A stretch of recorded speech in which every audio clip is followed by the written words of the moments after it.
Hello बच्चों, मैं हूं आपकी हिंदी टीचर और मेरे क्लास में आप सभी का हार्दिक स्वागत है। बच्चों, हम लोग कवि सुमित्रा नंदन पंत जी द्वारा रचित प्रथम रश्मि कविता को पढ़ रहे हैं। जैसा कि आप लोग सभी जानते हैं कि सुमित्रा नंदन पंत जी प्रकृति के सुकुमार कवि हैं। छायावाद के 4 प्रमुख काव्य स्तंभ हैं, जिनमें से एक हैं कवि सुमित्रा नंदन पंत जी। तो अन्य 3 स्तंभ कौन कौन हैं उनका भी नाम जान लें। कवि जयशंकर प्रसाद, कवि सूर्यकांत त्रिपाठी निराला और कवित्री महादेवी वर्मा। कवि सुमित्रा नंदन पंत जी प्रकृति के सुकुमार कवि इसलिए कहे जाते हैं क्योंकि इन्होंने प्रकृति का बड़ा ही सूक्ष्म चित्रण किया है। इनके काव्य में प्रकृति प्रेम कूट कूट कर भरा हुआ है। तो प्रथम रश्मि कविता में कवि ने यह जिज्ञासा व्यक्त की है कि छोटी सी चिड़िया कैसे जान लेती है कि प्रथम रश्मि का आगमन हुआ और वह कुहुक उठती है, जबकि सारा संसार जो है स्तब्ध है, नींद में डूबा हुआ है। ऐसे में जब सारा विश्व निद्रा मग्न है, परंतु सूर्य के प्रथम किरण के आगमन के साथ ही चिड़िया का कुहुक जाना कवि के मन में जिज्ञासा उत्पन्न करता है। कविता के आधे अंश को मैंने पढ़ा दिया है, जो पार्ट 1 के नाम से मेरे चैनल पर अपलोड है। वे बच्चे डिस्क्रिप्शन बॉक्स में जाके लिंक को क्लिक करके पूरे वीडियो को देख सकते हैं, क्योंकि मैंने डिस्क्रिप्शन बॉक्स में वीडियो का लिंक दे दिया है। आज मैं इस कविता के बचे हुए अंश को पढ़ा रही हूँ।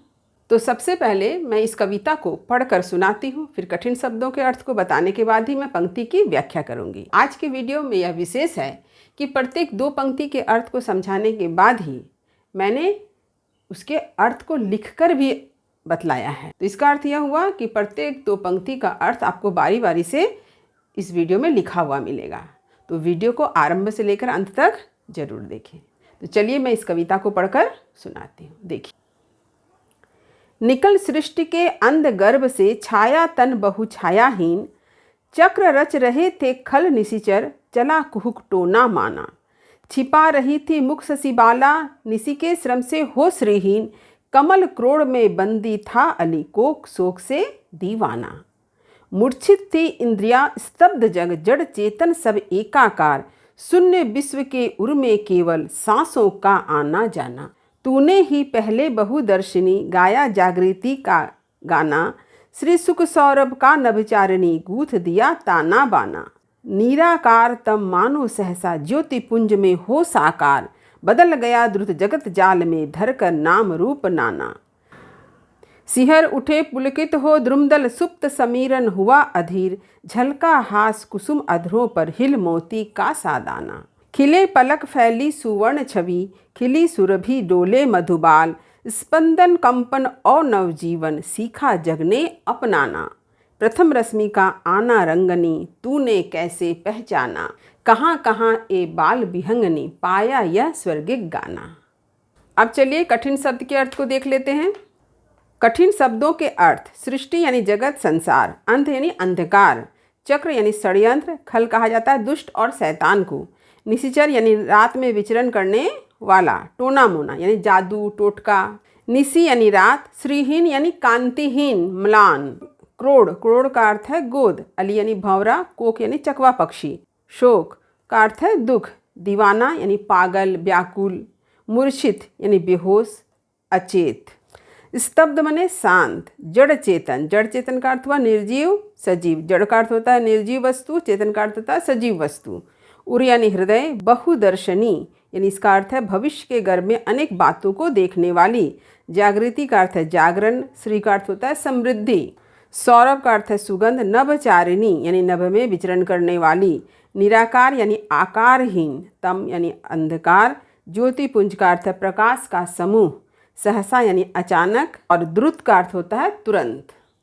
धरकर यानी धारण करके, सिहर यानी रोमांचित, पुलकित यानी आनंदित, द्रुमदल यानी वृक्षों का समूह, सुप्त समीरण यानी सोई हुई पवन, अधीर का अर्थ है अधैर्य यानी धैर्य खोकर, झलका यानी दिखा, हास यानी हंसी प्रसन्नता, कुसुम अधरों पर, कुसुम का अर्थ होता है फूल, यहाँ अधर किस अर्थ में, उसकी पंखुड़ियों के अर्थ में है, यानी फूलों की पंखुड़ियाँ, मोती, मोती कहा गया ओस की बूंद को, सुवर्ण छवि यानी सुनहली छवि या सौंदर्य, मधुबाल, मधुबाल कहा है मधु लेने वाले, यानी कौन कौन है, तितली, मधुमक्खी, भंवरा, इसी कहा गया मधुबाल, स्पंदन यानी कार्यशीलता, कंपन यानी कांपना, ये दोनों क्या है, क्रियावाचक शब्द हैं। विहंगनी यानी छोटी सी चिड़िया, स्वर्गिक मतलब दिव्य अलौकिक। तो अब चलिए मैं पंक्ति की व्याख्या करती हूँ। प्रत्येक 2 पंक्ति के अर्थ को बताने के बाद ही दोनों पंक्ति का अर्थ भी आपको लिखा हुआ मिल जाएगा। तो देखिए, प्रथम रश्मि कविता में कवि ने प्रकृति की 2 स्थिति का वर्णन किया है। ये 2 स्थिति क्या है? एक है रात्रि के अंधकार की स्थिति और दूसरी स्थिति है भोर के समय की, क्योंकि रात के बाद ही तो दिन का आगमन होता है, यानी सुबह होती है। तो जब तक रात होगी ही नहीं, सुबह भी नहीं होगी, और सुबह होगी तभी रात होगी। तो यहाँ पर इस दोनों स्थितियों का वर्णन किया गया है, क्योंकि एक स्थिति के वर्णन के बिना दूसरे स्थिति का वर्णन जो है इतना सुंदर नहीं होता। यानी दोनों स्थिति का वर्णन करना अत्यंत आवश्यक है, तभी आप पूरी परिस्थिति को, पूरी स्थिति को आप समझ पाते हैं। एक स्थिति है रात के समय का वर्णन और दूसरी स्थिति है भोर के समय का वर्णन, जब सूर्योदय के आगमन के साथ ही हम लोग चिड़िया की कुहकने की आवाज़ सुनते हैं। तो जब रात्रि का अंधकार समाप्त होता है और प्रथम रश्मि का आगमन होता है, तब प्राकृतिक वातावरण कितना सुंदर हो जाता है, इसका वर्णन यहाँ पर कवि ने किया है। तो अब चलिए कविता के प्रत्येक पंक्ति के अर्थ को मैं समझाती हूँ। देखिए, निकल सृष्टि के अंध गर्भ से, छाया तन बहु छायाहीन। कवि बताना चाहते हैं कि जब रात होती है तो रात का जो अंधकार है, इस अंधकार के गर्त में सारा संसार डूब जाता है, और ऐसे में हमें कोई भी वस्तु साफ साफ दिखाई नहीं देती है। क्योंकि हम सभी जानते हैं कि कोई भी वस्तु हमें कब दिखाई देती है? जब उस वस्तु पर प्रकाश की किरण आकर गिरती है। यानी जब तक प्रकाश ना हो तब तक आपको कोई वस्तु साफ साफ दिखाई नहीं देगी। तो रात्रि के अंधकार में ये सारा संसार, सारी सृष्टि से अंधकार के गर्त में आंखों तक डूब गई है। जैसे ही सुबह होती है, भोर का समय होता है, वैसे ही यह समस्त संसार, यह समस्त सृष्टि अंधकार के गर्त से बाहर निकल पड़ती है। कवि ने बताया है कि रात्रि के अंधकार में हर वस्तु, हर चीज, यानी प्रकृति के जितने उपादान हैं, मनुष्य, पेड़ पौधे, अन्य सारी वस्तुएं छायाहीन हो जाती है, यानी किसी की छाया तक भी नहीं दिखाई देती है। परंतु जैसे ही प्रथम रश्मि का आगमन होता है, ये सारे उपादान अपने रूप और तन को प्राप्त करते हैं। इसलिए कहा गया है छाया तन बहु छायाहीन। तो यहाँ पर क्या अर्थ हो गया? देखिए, निकल सृष्टि के अंधगर्भ से, यानी अंधकार से भरे हुए गर्भ यानी गर्त से क्या निकलती है? सृष्टि निकलती है। जिससे क्या होता है? जो वस्तुएं छायाहीन हो गई थी, जिन वस्तुओं की परछाई तक नहीं दिखाई देती थी, वे सारी वस्तुओं ने अपना रूप, अपना तन क्या किया? प्राप्त कर लिया हो। छाया तन, उन्होंने अपना रूप प्राप्त कर लिया है। यानी जो वस्तुएं रात्रि के समय अदृश्य प्रतीत हो रही थी, वे सारी वस्तुएं सूर्य के प्रथम किरण के साथ ही दृश्यमान हो उठती है। सबका स्वरूप साफ साफ दिखाई देने लगता है। तो अब आप स्क्रीन पर देख सकते हैं इन दोनों पंक्ति का अर्थ। चक्र रच रहे थे खल निशिचर, चला कुहुक टोना माना। तो कवि अब बताना चाहते हैं कि रात्रि के समय जितने संसार के लोग होते हैं, जीव जंतु क्या सो जाते हैं, तो जगे कौन रहते हैं? जो दुष्ट प्रवृत्ति के हैं, जो खल हैं, वे जगे हुए रहते हैं। यानी बुरी प्रवृत्तियों के लोग, बुरी प्रवृत्तियां जगी रहती है। तो निशिचर काटते हैं रात में चरने वाले। तो रात में कौन चर रहे हैं? भूत प्रेत इत्यादि कुछ भी हो सकते हैं। तो ये सारी बुरी प्रवृत्तियां हैं। तो कवि का कहना है चक्र रच रहे थे खल निशिचर, यानी दुष्ट शैतान बुरी प्रवृत्तियां क्या कर रही थी रात के समय? जो बुरी प्रवृत्तियां हैं वे रात के समय क्या करते हैं? षड्यंत्र रचते हैं। चला कुहुक टोना माना, और वो जो टोना चलाते हैं, जादू चलाते हैं, लेकिन होता क्या है? जैसे ही कुहुक सुनाई देती है, यानी चिड़िया की आवाज़ जैसे ही सुनाई देती है प्रथम रश्मि के आगमन के साथ, उनका टोना जादू सब क्या होता है? समाप्त हो जाता है। यानी रात्रि के समय सारी बुरी प्रवृत्तियां जो है भूतल में रहने वाले लोगों के खिलाफ क्या करते हैं? षड्यंत्र रचते हैं। उनके षड्यंत्र को कौन समाप्त कर देता है? एक छोटी सी चिड़िया की कुहुक। तात्पर्य यह है कि प्रथम रश्मि के आगमन ने इन बुरी प्रवृत्तियों पर रोक लगा दी।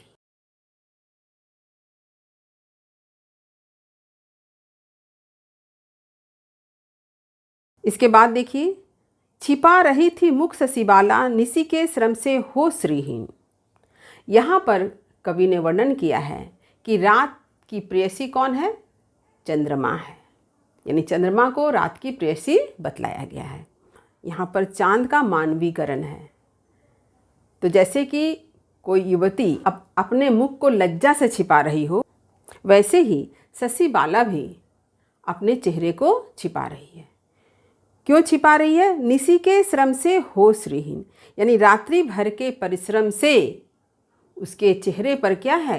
क्लांति आ गई है। उसका चेहरा कांतिहीन हो चुका है, म्लान हो चुका है, क्योंकि शशिबाला रात्रि भर प्रेम क्रीड़ा के अवसाद से भरकर क्लांतिहीन हो गई है, कांतिहीन हो गई है और लज्जा से अपना मुख छिपा रही है। तो चंद्रमा का क्या कार्य है? चंद्रमा रात भर अपनी किरणों को फैला रहा है। तात्पर्य यह है कि शशिबाला रात भर क्या करती है? अंधकार को दूर करने का प्रयास करती है। कैसे? अपनी किरणों से। और इस प्रयास में वह अब थक चुकी है। कवि बताना चाहते हैं कि प्रातःकाल होने पर क्या हम देखते हैं? चांद का अस्त होना, यानी चांद अब अस्त हो रहा है। इसलिए चांद की चमक जो है अब फीकी पड़ चुकी है, क्योंकि अब सूर्य का उदय हो रहा है। इस स्थिति को बताने के लिए यहाँ पर कवि ने क्या किया? चांद का मानवीकरण किया है। तो यहाँ पर जो है श्रम से हो श्रीहीन में क्या देखते हैं? अनुप्रास अलंकार।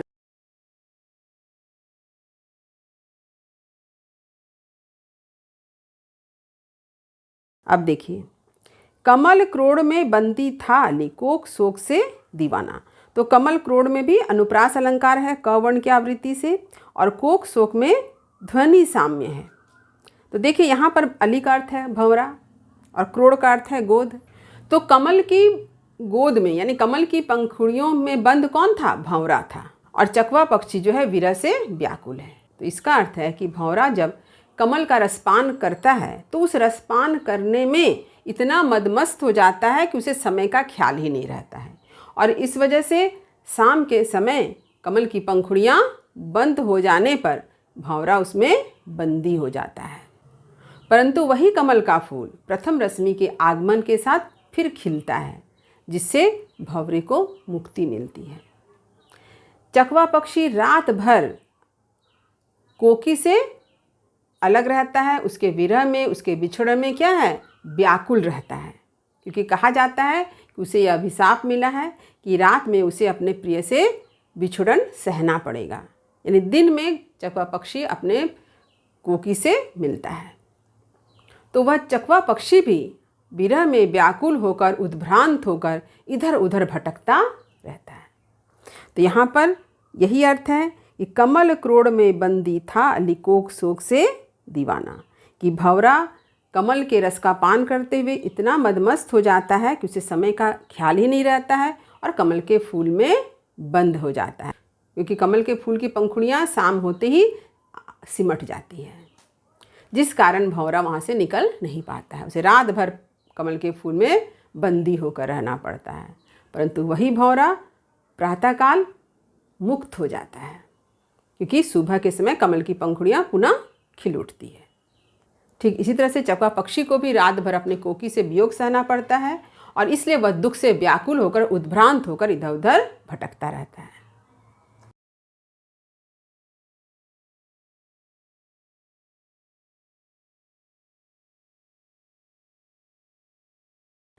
मूर्छित थी इंद्रियां, स्तब्ध जग, जड़ चेतन सब एकाकार। यहाँ पर अब रात्रि का वर्णन है कि रात्रि के समय इंद्रियां कैसी है? मूर्छित है, अचेत है, यानी इंद्रियों पर मूर्छा का वितान छाया हुआ है, चादर छाया हुआ है।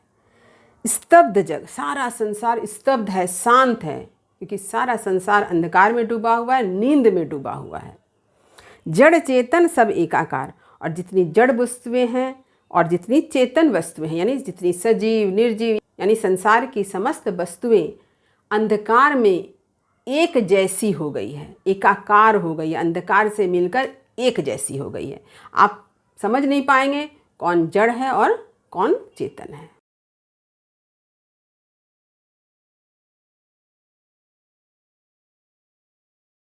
शून्य विश्व के उर्मे केवल सांसों का आना जाना। तो सारा संसार जो है अंधकार में डूबा हुआ है, कहीं कोई क्रियाशीलता दिखाई नहीं देती है। ऐसे में सांसों का चलना ही सिर्फ उसके चैतन्य होने का प्रमाण है।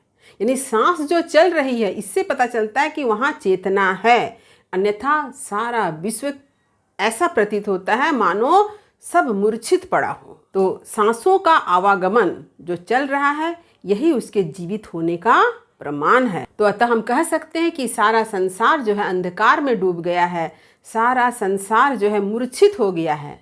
सिर्फ उसके विश्व के हृदय में सांसों का आना जाना ही उसके जीवंतता का प्रमाण है।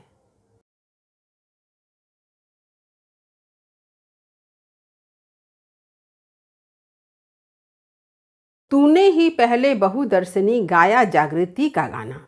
तो कवि का कहना है कि जब सारा संसार मूर्छित पड़ा है, सारा संसार सोया हुआ है, अंधकार में डूबा हुआ है, ऐसे समय में छोटी सी चिड़िया, जिसे कवि ने बहुदर्शनी कहा है, यानी भविष्य के गर्भ में बहुत कुछ देखने वाली, जिसे कहते हैं ना भविष्य दृष्टा। तो कवि कहते हैं कि तुम तो भविष्य दृष्टा हो, तुम तो भविष्य के गर्भ में बहुत कुछ है वह देख लेती हो। तो तुमने ही सबसे पहले गाया जागृति का गाना। तो तुमने ही तो सबसे पहले जागरण का गीत सुनाया, संसार के लोगों को जागरण का संदेश दिया कि अब जागो, सूर्योदय होने वाला है। इसका मतलब है जीवन में बहुत कुछ करने के लिए अब तुम्हें सक्रिय होना है। जीवन में सफलता पाने के लिए सक्रिय होना अत्यंत आवश्यक है।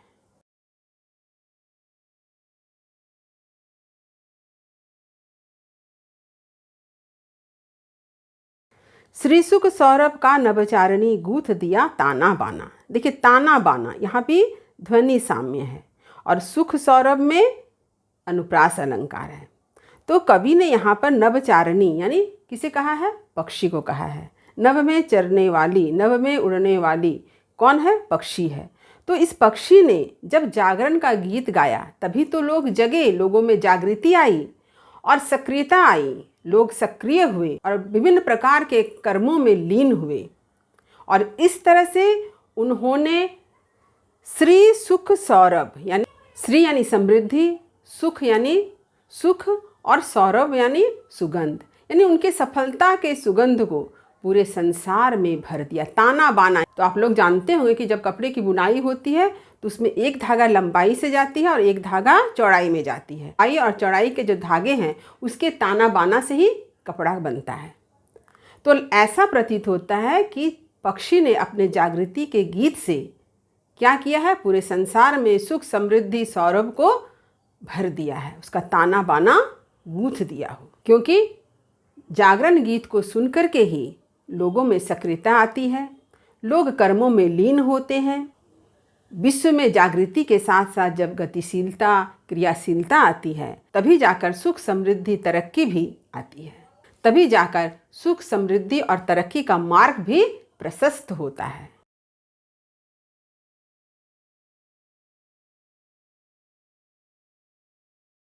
निराकारतम मानो सहसा ज्योतिपुंज में हो साकार। यहाँ पर देखिए मानो, यहाँ मानो में उत्प्रेक्षा अलंकार है। तो कवि क्या कहते हैं कि विहंगनी के कूक के साथ, यानी जब पक्षी के कुहकने की आवाज़ सुनाई देती है तो उसके साथ ही साथ क्या होता है?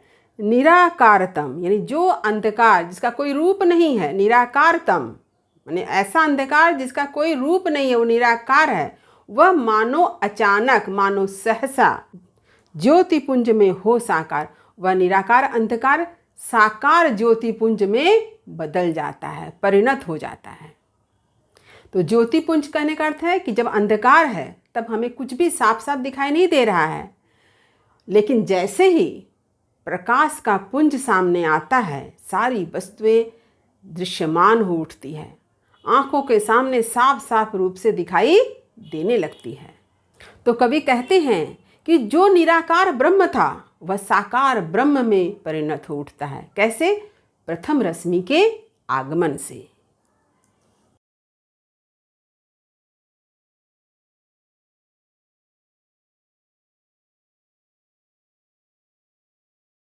बदल गया द्रुत जगत जाल में, धरकर नाम रूप नाना।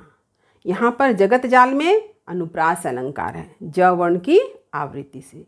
तो कवि कहते हैं जैसे ही प्रथम रश्मि का आगमन हुआ वैसे ही यह सारा संसार, ये सारा जगत जो है वह बदल जाता है। द्रुत बने बड़ी तेजी के साथ। किस रूप में बदल जाता है? धरकर नाम रूप नाना। यानी अंधकार में किसी वस्तु का कुछ रूप दिखाई नहीं दे रहा था कि किस वस्तु को क्या कहें, कौन सी वस्तु कैसी है। लेकिन जैसे ही प्रथम रश्मि का आगमन होता है हर वस्तु ने अपना रूप, अपना नाम धारण कर लिया। संसार की सभी वस्तुएं अपने रूप में उपस्थित हो गई।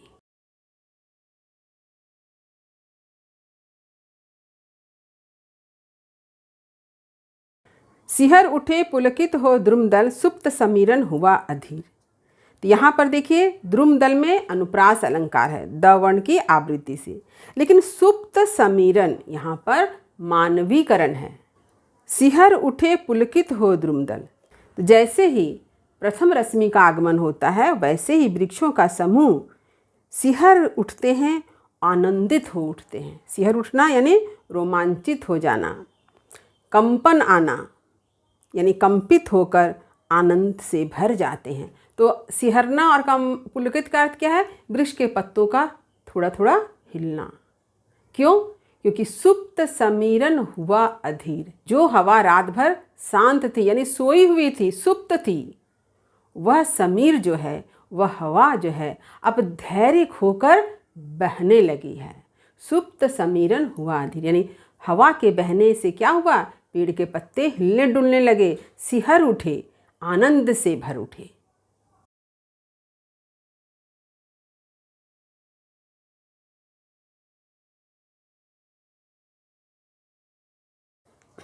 झलका हास कुसुम अधरों पर, हिल मोती का सादाना। अब देखिए यहाँ पर मोती का सादाना, यहाँ पर उपमा अलंकार है। ठीक है, तो झलका हास यानी दिखाई पड़ा, हास यानी मुस्कान, हंसी। कहाँ? कुसुम अधरों पर। कुसुम यानी फूल, फूल की पंखुड़ियों पर, क्योंकि फूलों का खिलना ही उसके हंसी का द्योतक है। यानी प्रातः काल होने पर हम क्या देखते हैं? कलियां जो है खिलने लगती है। और इसी बात को कवि ने कहा है कि कोमल मुस्कान यानी फूलों की कोमल मुस्कान जो है दिखाई पड़ती है। झलका हास कुसुम अधरों पर यानी फूलों की पंखुड़ियों पर कोमल मुस्कान दिखलाई पड़ने लगती, यानी फूल खिलने लगते हैं, यानी फूलों की पंखुड़ियों पर कोमल मुस्कान दिखाई देती है। तात्पर्य है कि कली जो है फूल के रूप में खिल रहे हैं। हिल मोती का सादाना। हिल मोती का सादाना का अर्थ क्या है? कि जब कोई हंसता है तो उसके सफ़ेद दांत दिखाई देते हैं। तो यहाँ पर फूलों के जो पंखुड़ी हैं उस पर क्या है? ओस की बूंद है। ये ओस की बूंद कैसी प्रतीत हो रही है? दांत की पंक्ति के समान। तो इसलिए यहाँ पर कवि ने कहा है हिल मोती का सादाना, कि वो जो ओस की बूंदें हिल रही है वह एक मोती के समान सफ़ेद दांत की पंक्ति लग रही है।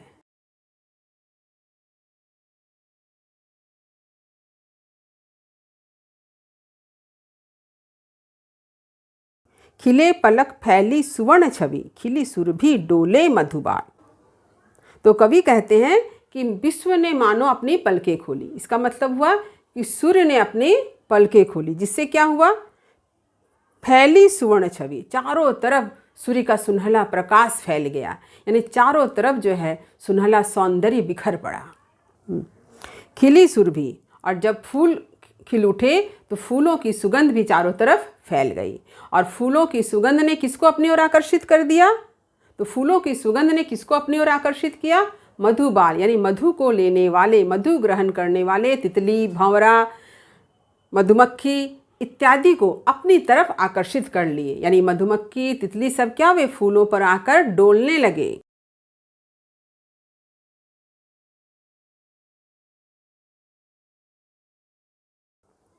स्पंदन, कंपन और नवजीवन, सीखा जग ने अपनाना।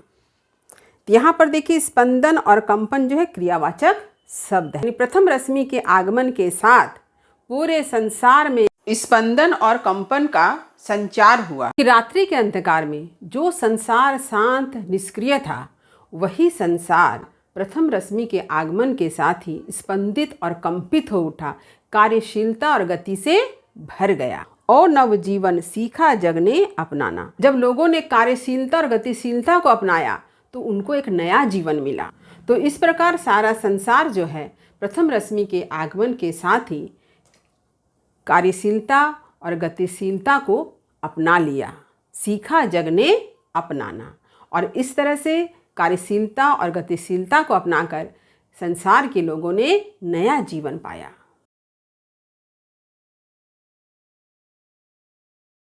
प्रथम रश्मि का आना रंगनी तूने कैसे पहचाना। पुनः कवि के मन में एक प्रश्न है कि प्रथम रश्मि का आगमन कब कैसे हुआ। हे रंगनी, हे रंग बिरंगे पंखों वाली चिड़िया, तूने कैसे पहचाना, तूने कैसे समझा।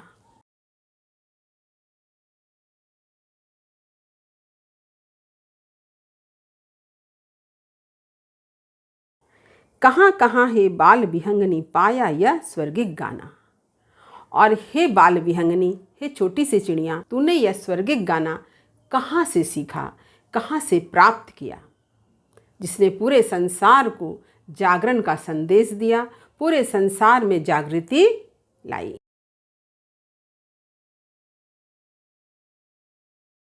तो इस तरह कवि ने बड़े ही सुंदर ढंग से प्रथम रश्मि के आगमन की सूचना एक छोटी सी चिड़िया किस तरह से प्राप्त करती है, इस बात को बहुत ही सुंदर तरीके से प्रकृति वर्णन के माध्यम से प्रस्तुत किया है। पंक्ति का अर्थ भी मैंने आप लोगों को लिखा दिया है। इसके साथ ही साथ मैं विशेष भी आप लोगों को लिखवा दे रही हूँ। आप स्क्रीन पर देखिए, जहाँ पर एक एक पॉइंट को मैंने अलग अलग करके लिखा दिया है। इसे आप अपनी कॉपी में एक एक करके अच्छी तरह से उतार लें। तो उम्मीद करती हूँ कि पंक्ति की व्याख्या आपने अच्छी तरह से समझ ली होगी। वीडियो को लाइक करें, सभी पढ़ने वाले विद्यार्थियों में शेयर करना ना भूलें। जो बच्चे मेरे चैनल पर नए हैं वे चैनल को सब्सक्राइब जरूर कर लें, ताकि हर नए वीडियो का नोटिफिकेशन उन्हें समय समय पर मिल सके। तब तक पढ़ते रहिए, जीवन में आगे बढ़ते रहिए। मेरी शुभकामनाएं आप सभी बच्चों के साथ है। धन्यवाद।